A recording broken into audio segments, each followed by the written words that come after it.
وارحمنا وانظر إلينا. رب وادخلنا جنانا أزلفت للمتقين، إذ ينادون ادخلوها بسلام آمنين. وصلاة الله تغشى أحمد الهادي الأمين، وعلى آل وصحب وجميع التابعين. ما تلا قرآنا جاء بالحق مبينا. يا تواب تب علينا، يا تواب تب علينا، وارحمنا وانظر إلينا، وارحمنا وانظر إلينا.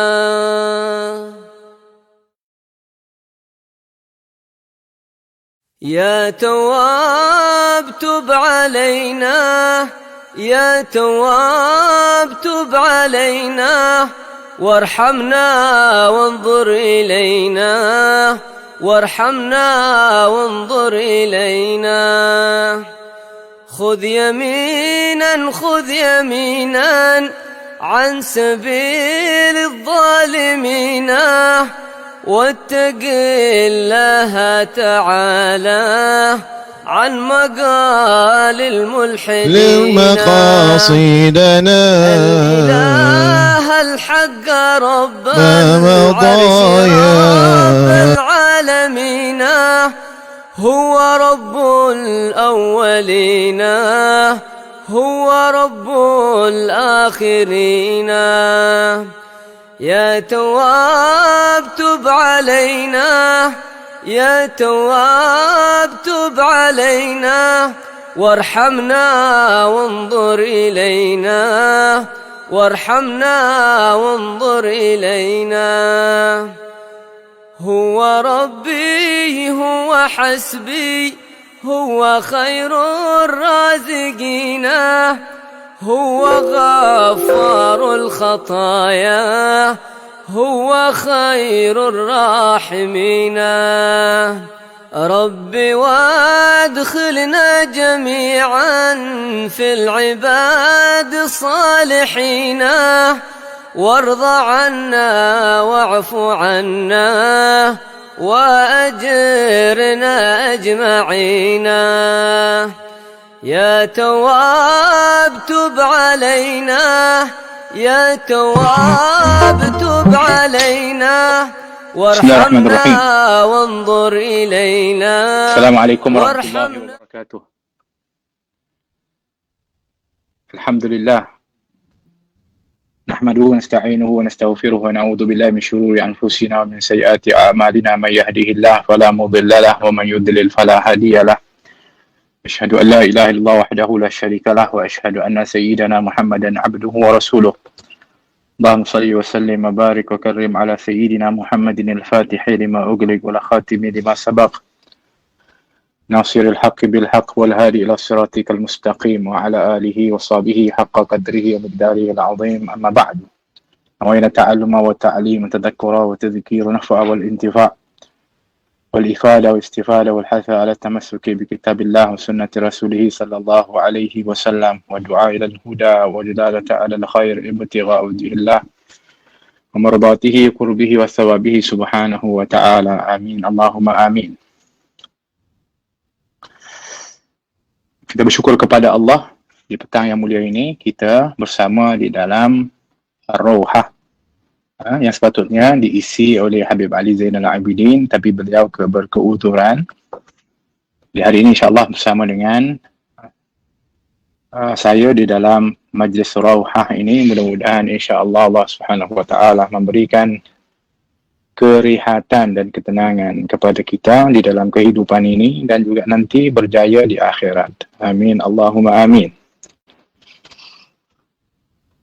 Biasanya diisi di dalam Rawhah itu adalah pembacaan daripada Hayatus Sahabah dan juga daripada At-Tasawuf, yakni dari kalam Habib Umar bin Muhammad bin Salim bin Hafidh. Tapi kerana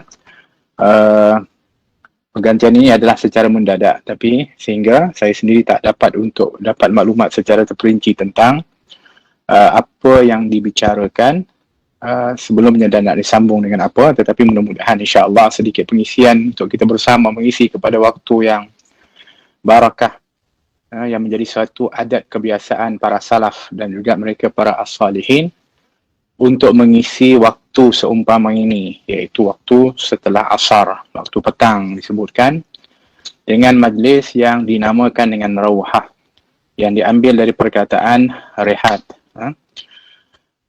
Menjadi suatu kebiasaan kepada para salaf dan para as-salihin untuk mengisi kepada waktu seumpama ini dengan pengisian-pengisian yang memberi kerehatan kepada jiwa. Kalau ahli dunia di waktu ini mereka akan rehatkan, seolah-olah merehatkan minda mereka dari kesibukan kerja dan juga dari kesibukan keduniaan itu dengan berbagai aktiviti. Di antaranya sukan, bersenam, seperti mana kita maklum, bersiar-siar di waktu petang. Akan tetapi para salaf kita, para as-salihin mengisi waktu yang memang ini adalah secara psikologinya adalah waktu yang memang ianya bersesuaian untuk membawa kepada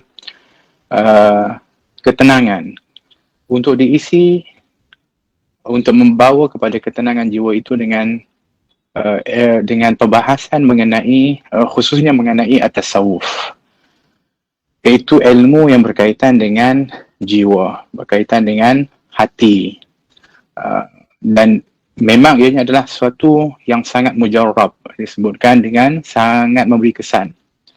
Oleh kerana itu, beruntunglah mereka yang istiqamah dan konsisten di dalam mengisi waktu petangnya itu dengan menghadiri majlis rauhah seumpama ini, yang diadakan dengan sangat sederhana. Topik yang dibicarakan itu adalah sangat sederhana, khususnya adalah untuk membawa kepada peningkatan daripada jiwa mendekatkan diri kepada Allah Subhanahu Wa Taala, dan juga adalah menjadi kunci kepada keberhasilan ilmu. Kalau orang yang di madrasah, di pesantren, di ribat, itu daripada pagi mereka akan menimba ilmu. Ada yang menghafal Quran, kemudian dengan kitab-kitab. Maka di waktu petang rauhah, ianya seumpama seperti kita panggil pembungkus atau yang menutupi kepada ilmu itu dengan kesempurnaan. Oleh kerana itu Nabi SAW ketika mana didatangi Jibril alaihissalam, yang disebutkan adalah untuk mengajarkan tentang umuruddin, perkara-perkara agama, iaitu yang dimasukkan dengan perkara agama yang diajarkan oleh Jibril, yang diberitahu oleh Jibril, yang ditanya oleh Jibril, yang kita tahu dengan hadis Jibril, itu adalah ma huwa Islam, ma huwa iman, wa ma huwa ihsan. Yang ditanya adalah syariah, yang ditanya adalah akidah, yang terakhir adalah al-ihsan. Bermakna al-ihsan adalah penyempurna kepada syariah dan akidah seseorang itu. Maka majlis rauhah ini seumpama demikian keadaan fungsinya. Oleh kerana itu, jangan sampai kita jadi orang yang merugikan peluang yang memang merupakan daripada keadaan yang terbaik seumpama ini. Khususnya para talibul ilmi, iaitu penuntut ilmu. Kerana apa? Kerana penuntut ilmu adalah mereka orang-orang yang sangat memerlukan daripada tazkiyah, iaitu penyucian jiwa. Tanpa tazkiyah, maka ilmunya itu menjadi ilmu yang tidak bermanfaat, tidak barakah. Maka oleh kerana itu pentingnya tazkiyah kepada jiwa seseorang, dan majlis rauhah ini adalah salah satu daripada wasilah dan juga yang penting di dalam untuk kita mendapatkan tazkiyah.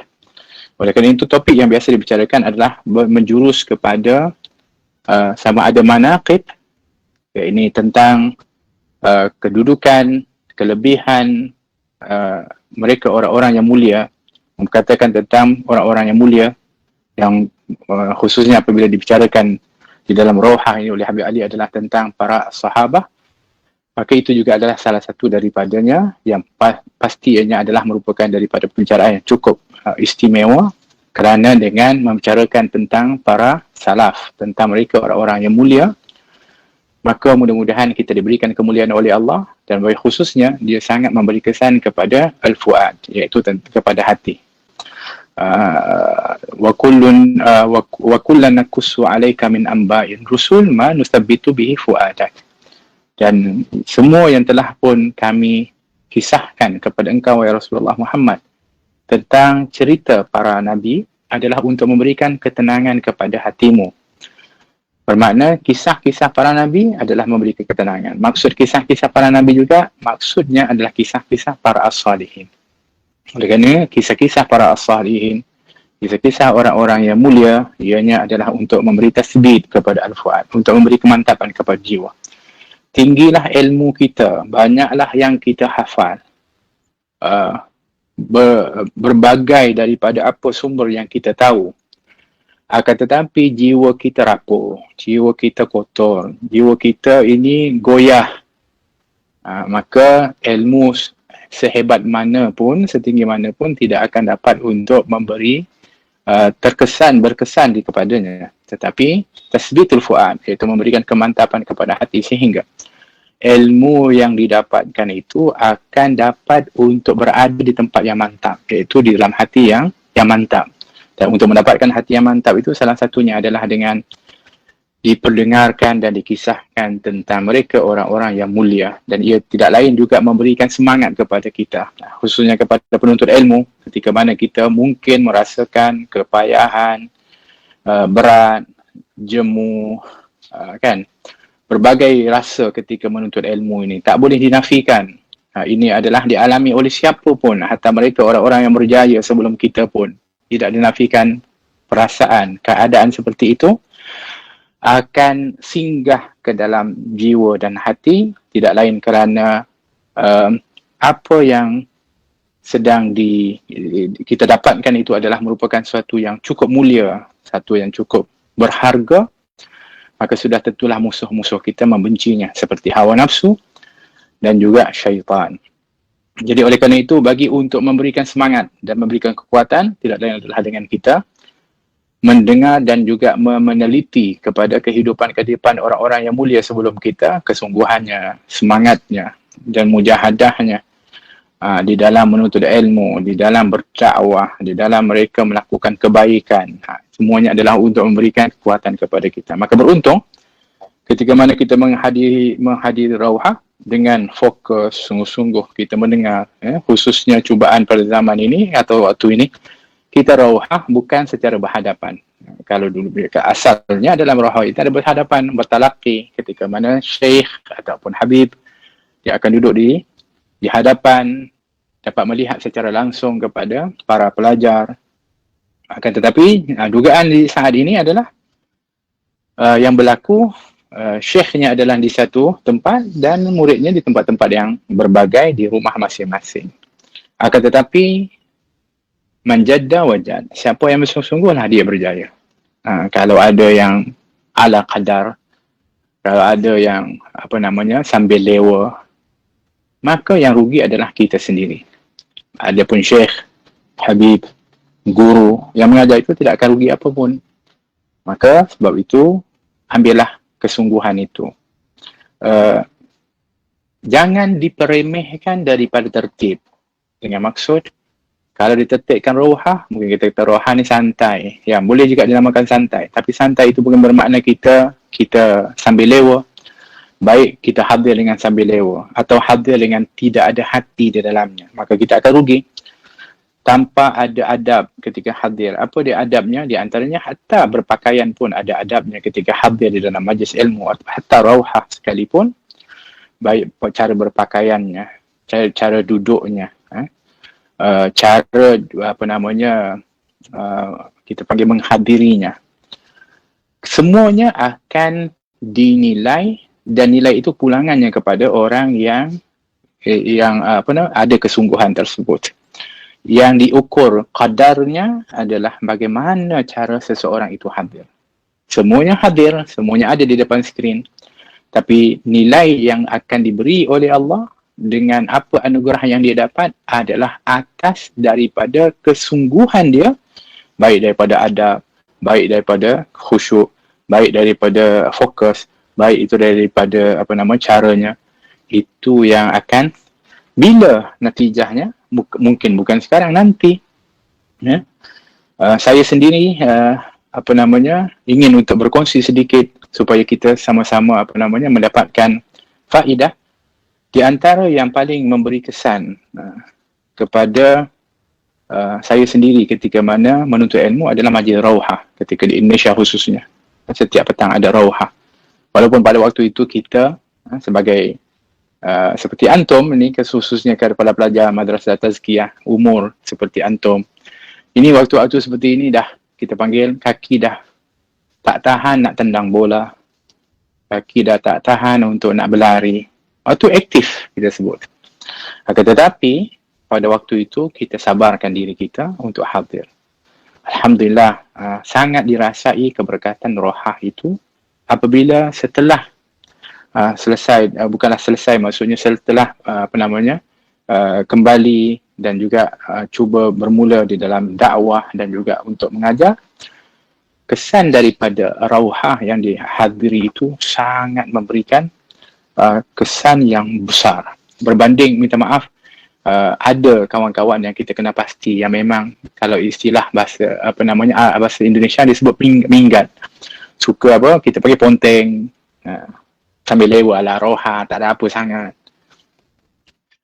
Subhanallah, apabila bukan kita nak kata lebih baik, tetapi itulah kita mengambil itu sebagai ibrah, bukan untuk memperkecil dan memperlekeh. Tapi kedudukan mereka ataupun mereka tak dapat untuk nak memberikan daripada banyak daripadanya, maka ini adalah merupakan daripada kesan. Sebab tu ketika di madrasah khususnya, dengan tertib yang ada, contohnya azkar-azkar yang dibaca, ada yang memimpin, ada yang mengikut. Yang memimpin akan baca. Yang memimpin untung kerana dia akan baca full daripada A sampai Z. Baik itu yang namanya ratib, baik itu yang namanya wirid, itu yang namanya azkar. Tapi yang mengikut, masing-masing ada beberapa kategori. Ada yang betul-betul baca daripada awal sampai akhir. Yang kedua adalah dia baca tapi kadang-kadang tak baca, on off. Ada kan? Ada. Dan yang ketiganya tak baca pun, kan? Duduk sama ada dia macam komat kamit, ataupun dia memang tak baca, atau dia tidur. Kita nampak itu seolah-olah biasa. Alah, tak ada apa pun. Tapi pasti dianya ada nilai. Adakah sama ketika Allah mengatakan hal yastawi alladziina ya'lamuna wal ladziina la ya'lamun? Samakah orang yang mengetahui yang tak tahu? Samakah orang yang berilmu dengan tak ilmu? Samakah orang yang beramal dengan tak amal? Tak akan sama. Hatta 33 kali subhanallah, 33 kali alhamdulillah, 3 kali lepas solat tu. Ada yang baca, kan tangannya bergerak untuk mengira, tapi mulutnya tak membaca. Rugikah ustaz? Gurunya rugikah? Imamnya rugikah? Tak. Yang rugi sendiri. Sebab tu, ya ada yang tangan bergerak, mulutnya tak baca, tak ingat apa pun, khayal. Siapa yang rugi? Kita rugi. Sebab tu, kita ni sepatutnya mengambil peluang ketika adanya peluang beramal. Khususnya ketika mana kita masih ada kekuatan dalam usia muda dan sebagai seorang penuntut ilmu ni. Dan kita jangan sama sekali memperlekehkan dan memperkecilkan daripada amalan-amalan yang telah pun disusun oleh para ulama-ulama kita. Kerana ianya adalah ibarat kunci kejayaan. Yang kalaupun kita, kerana ramai orang yang boleh menuntut ilmu, ramai saja, ada je orang yang boleh hafal Quran, bahkan mungkin lebih daripada kita. Akan tetapi kuncinya dengan zikir, diikat dengan ratib, dengan wirid, dengan amalan-amalan, dengan sunnah baginda, akhlak dan sunnah Rasulullah SAW, itu adalah merupakan penyempurna kepada ilmu. Sebab itu disebutkan ilmu itu disebutkan dengan ilmu yang barakah, ilmu yang bermanfaat. Nabi SAW ketika mana berdoa, di antara yang Nabi minta lindung adalah Allahumma inni a'udzubika min ilmin la yanfa'. Ya Allah, aku minta lindung darimu daripada mendapatkan ilmu yang tidak bermanfaat. Ilmunya ada tapi tak bermanfaat. Kenapa? Kerana satu, tidak diikat dengan zikir, dengan amalan, dengan akhlak, dengan adab. Itu yang sebenarnya perlu untuk kita ambil perhatian. Ini peringatan bersama. Sebab apa? Kadang-kadang kita rasa biasa, tapi sebenarnya dianya luar biasa. Mungkin ustaz pun dah tak larat lagi untuk nak marah dan tegur, kena baca dan sebagainya.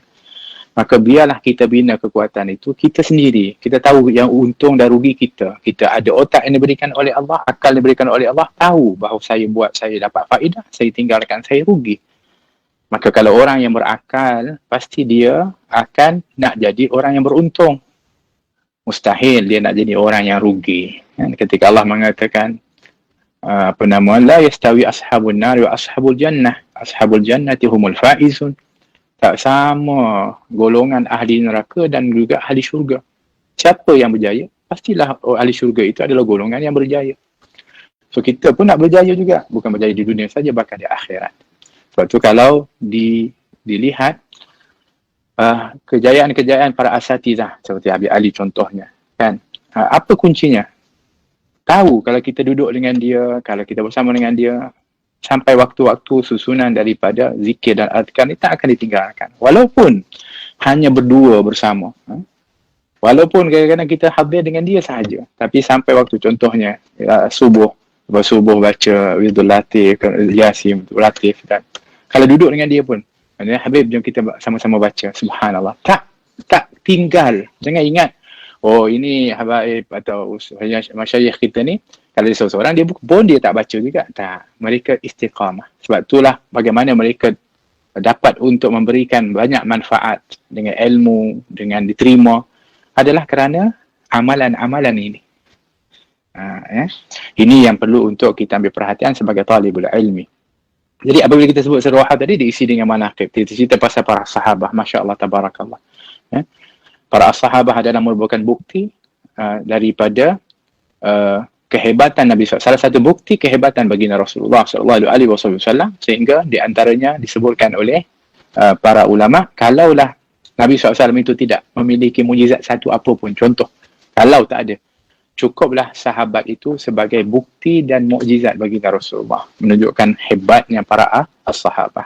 Sebab itu kita sebutkan ketika diceritakan tentang orang-orang mulia sebelum kita, memberikan kita tasbitul fuad, memberikan kita kesungguhan dan semangat. Sebab itulah sepatutnya kita dengar sungguh-sungguh supaya naik semangat kita. Sehingga kadang-kadang kita rasa malas, kadang-kadang kita rasa bosan, maka dengan mendengar kisah-kisah para as-salihin itu akan memberikan semangat kepada kita. Tak apa lagi, dilengkapkan lagi dengan kalam ataupun pesanan-pesanan nasihat daripada Al-Habib Umar, yang Al-Habib Umar tidak akan bercakap sesuatu itu kecuali ianya adalah satu perkara yang dekat dengan kita sebagai insan. Baik itu di dalam membangun kepada insan yang mulia. Itu adalah merupakan daripada kalau kita lihat apa yang biasa dibicarakan dan diajak, yang dibawa oleh Habib Umar. Oleh kerana itu pesanan-pesanannya itu akan menjurus ke arah pembangunan insan sebagai hamba kepada Allah Subhanahu wa ta'ala. Maka di waktu roha ini memang sesuai untuk kita membangun jiwa kita, untuk kita membersihkan jiwa kita, tazkiyah. Kerana konsep di dalam ilmu ini, ketika mana kita nak supaya ilmu itu murni, bersih, ilmu itu cahaya, nur disebutkan.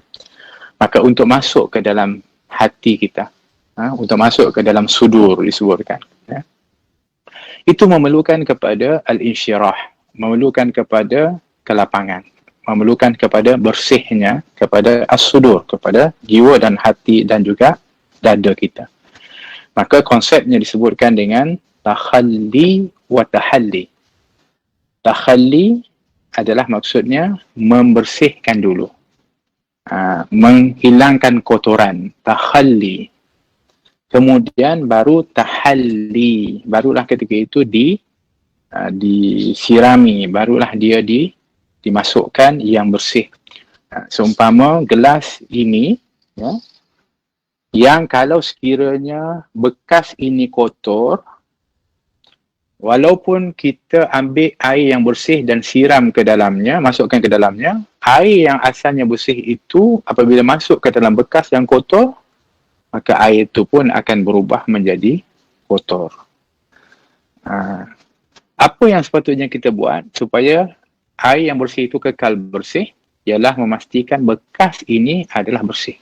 Maka perlu apa? Perlu dibasuh, perlu dicuci, perlu dirawat kepada bekas ini, agar air yang kita nak siram ke dalamnya itu akan kekal bersih dan dapat untuk diminum dan dinikmati. Begitulah hati kita. Yang kata Sayyidina Ali karamallahu wajhah, bahawa hati ini adalah seumpama satu wadah. Dia macam wadah yang terbuka. Yang dianya adalah menampung apa yang masuk ke dalamnya. Dan saluran yang paling besar, sumber yang memasukkan ke dalam bekas tersebut, salurannya yang paling utama ada dua. Iaitu yang pertama adalah telinga, yang kedua adalah mata. Kedua-dua anggota ini adalah merupakan saluran utama yang membawa kesan kepada hati. Sebab dia masuk ke dalam wadah tersebut. Jadi apa yang kita dengar, itu paling cepat untuk memberi kesan kepada hati.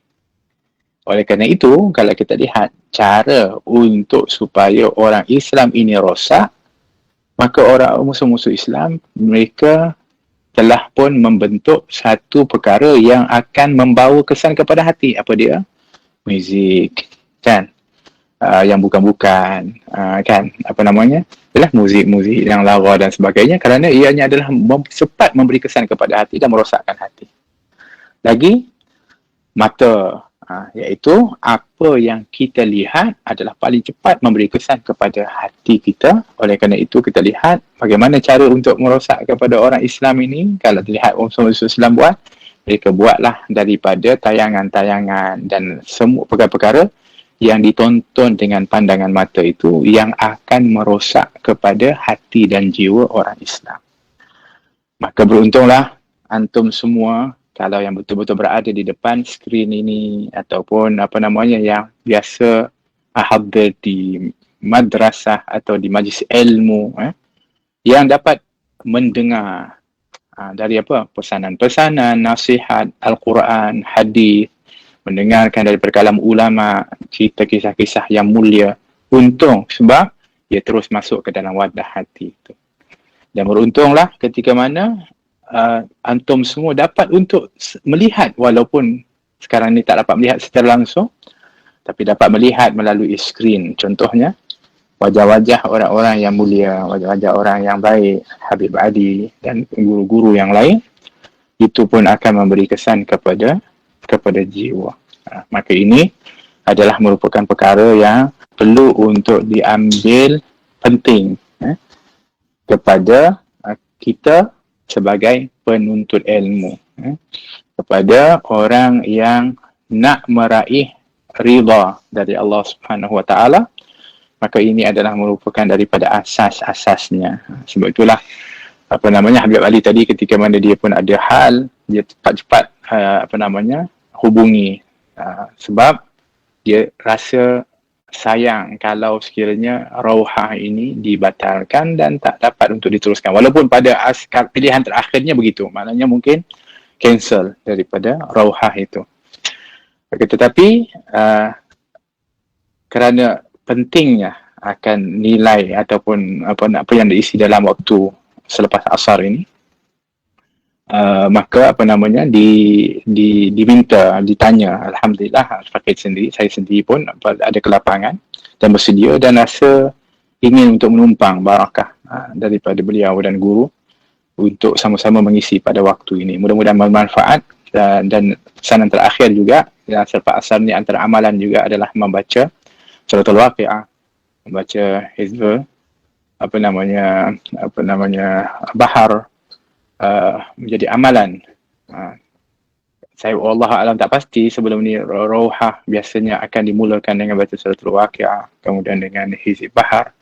Mungkin sekarang ni tak dibuat, tunggu saja masuk Rohah. Tapi kita di rumah masing-masing, walaupun kita kata kita sendiri atau dengan keluarga, tapi sepatutnya amalan-amalan yang kita lakukan di madrasah itu adalah patutnya diteruskan. Sepatutnya ia adalah menjadi amalan kita, bukan amalan madrasah. Kita kena bezakan. Ini adalah amalan kita sebagai mukmin, sebagai muslim, bukan amalan madrasah. Ada orang, oh ini amalan madrasah, ini azkar madrasah. Maksudnya kalau kat madrasah nanti saya buatlah. Kalau di rumah, tak perlu buat. Jadi kita kena betulkan apa yang diajar di madrasah itu adalah untuk diamalkan di mana-mana, bukan hanya di madrasah, ada di tempat yang tertentu. Mudah-mudahan insya-Allah sedikit pesanan dan kesempatan yang diberikan kebetulan hari ini dapat untuk menggantikan kepada Habib Ali sedikit pesanan untuk sama-sama kita kembali bersemangat dan bersungguh-sungguh. Apalagi menghadapi kepada pandemik ataupun wabak ni, kita tak tahu sampai bila lagi madrasah akan dibuka. Akan tetapi janganlah sampai itu membantutkan kita untuk menjadi penuntut ilmu yang baik dan melunturkan semangat kita untuk menuntut ilmu dan untuk kita berakhlak mulia. Dan khusus kepada pelajar, jadikanlah rumah itu adalah madrasah kita, dan bawa dan buktikanlah dan jagalah kita panggil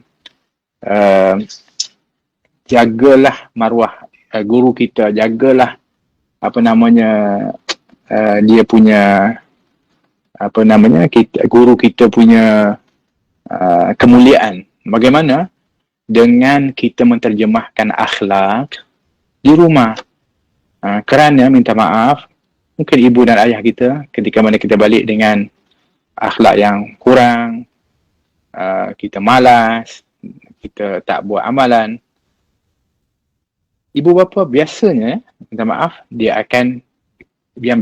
akan dia lihat, oh ini madrasah, ini guru yang tak ajar betul, guru yang tak bagus dan sebagainya. Kita yang telah merendahkan kedudukan guru kita itu di hadapan keluarga kita, sedangkan yang malas, yang tak nak buat, yang tak berakhlak, yang rosak kita. Tapi kita telah pun sebenarnya secara tak langsung, tanpa kita sedar, kita sedang merendah-rendahkan madrasah dan guru kita.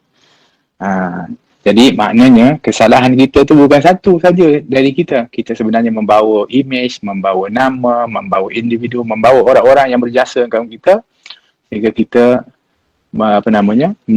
menyebabkan mereka itu akan dipandang rendah. Jadi itu yang perlu untuk kita ambil perhatian. Mudah-mudahan insya-Allah di rumah kita dapat untuk berada dengan penuh akhlak, dengan menghormati kepada ibu dan ayah, membantu mereka, meringankan beban-beban mereka, dan juga tidak menyusahkan kepada mereka, dalam keadaan sederhana. Kemudian ambillah waktu-waktu kosong itu untuk diisi dengan perkara yang berfaedah, dan jadikanlah ianya daripada keberadaan kita di rumah itu adalah mendamaikan, membahagiakan, bukan menjadi beban dan yang menyusahkan. Maka mudah-mudahan insya-Allah kita akan dirahmati oleh Allah Subhanahu wa taala, dan kita berdoa juga kepada Allah Subhanahu wa taala, mudah-mudahan Allah Subhanahu wa taala mengangkat wabak dan bala ini dengan segera, sehingga kita dapat untuk kembali berada di madrasah, belajar dengan dengan penuh ikhlas, dengan kesungguhan, dengan penuh akhlak dan adab, sehingga Allah berikan kepada kita futuhal arifin wa yufaqihuna fid din wa yarzuquna kamalal ikhlasi wal yaqin. Itu saja yang boleh untuk kita kongsikan pada petang yang mulia ini. Mudah-mudahan diberikan manfaat oleh Allah Subhanahu wa taala, dan mudah-mudahan nanti insya-Allah dapat teruskan lagi dengan majlis-majlis yang lain, dan ambillah peluang juga kalaupun tidak ada dalam jadual madrasah, seperti pengajian-pengajian yang dilakukan oleh para habaib dan guru-guru itu, untuk kalau kita ada peluang, kita ada kemudahan, join dan juga ambillah faedah. Kerana sesungguhnya disebutkan hikmah itu adalah dhalatul mu'minin. Perkataannya mulia yang baik, nasihat dan sebagainya, itu adalah barang yang tercicir daripada orang yang beriman. Aina ma wajadaha akhadha. Di mana saja kamu jumpa, ambil. Jangan kita nak tunggu secara rasmi dan sebagainya. Mana saja peluang yang kita boleh ambil faedah dan hikmah, maka ambillah dia. Wallahu ta'ala a'lam bis-shawab. Kita tutup dengan doa ya. Rabbana fa'na ya. InsyaAllah khair. Mudah-mudahan kita doakan juga kita semua, insyaAllah diangkat wabak dan bala ini insyaAllah, dan beri rahmat oleh Allah. Rabbana fa'na bima 'allamtana, Rabbi 'allimna alladhi yanfa'una, Rabbi faqihna wa faqih ahlana wa qarabatil lana fi dinina ma'li kutri untha wa dhaka, Rabbi wafiqna wafiqhum lima tartadi qawlan wa fi'lan karama warzuqi kulla halalan daima wa akhilla atqiya ulama نحظى بخير ونكفى كل شر. ربنا واصلح لنا كل الشؤون وأكر بالرضا منك العيون، واقضي أن ربنا كل الديون قبل أن تأتينا رسل منون.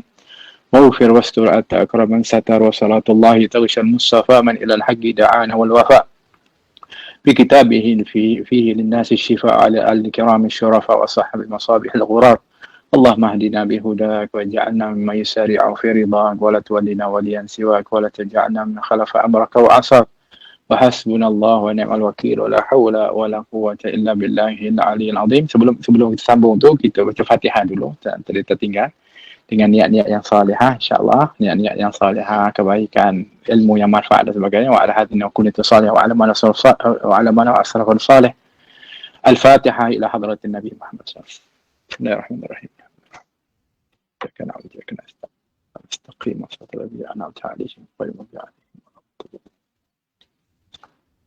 يا ربنا اعترفنا بأننا اقترفنا وأننا أسرفنا على لظى أشرفنا، فتب علينا توبة تغفر لكل حوبة، واستر لنا العورات وآمن الروعات، واغفر لوالدينا ربي ومولودينا وأهل والإخوان وسائر الخلان، وكل ذي محبة أو جيرة أو صحبة، والمسلمين أجمعين ربي أسمع، فضلا وجودا منا لا باكتساب منا، بالمصطفى الرسول نحظى بكل سول، بالمصطفى الرسول نحظى بكل سول، بالمصطفى الرسول نحظى بكل سول. صلى وسلم ربي عليه عبد الحب، وآله وصحبه عداد تحت الصحب، والحمد لله في بدء والتناهي. الحمد لله رب العالمين والعفو منكم. السلام عليكم ورحمة الله وبركاته. تواب تب علينا يا تواب تب علينا، وارحمنا وانظر إلينا، وارحمنا وانظر إلينا. خذ يمينا خذ يمينا عن سبيل الظالمين، واتق الله تعالى عن مقال الملحدين. الإله الحق رب العرش رب العالمين، هو رب الأولين هو رب الآخرين. يا تواب تب علينا يا تواب تب علينا، وارحمنا وانظر إلينا، وارحمنا وانظر إلينا. هو ربي هو حسبي هو خير الرازقين، هو غفار الخطايا هو خير الراحمين. ربي وادخلنا جميعا في العباد الصالحين، وارض عنا واعف عنا وأجرنا أجمعين. يا تواب تب علينا، يا تواب تب علينا، وارحمنا وانظر إلينا، وارحمنا وانظر إلينا. وارض عنا واعف عنا وأجرنا أجمعين من عذاب في جحيم أرصدت للمجرمين، من عصاة فاسقين وعتاة كافرين. ربي وادخلنا جنانا أزلفت للمتقين. يا تواب تب علينا، يا تواب تب علينا، وارحمنا وانظر إلينا، وارحمنا وانظر إلينا.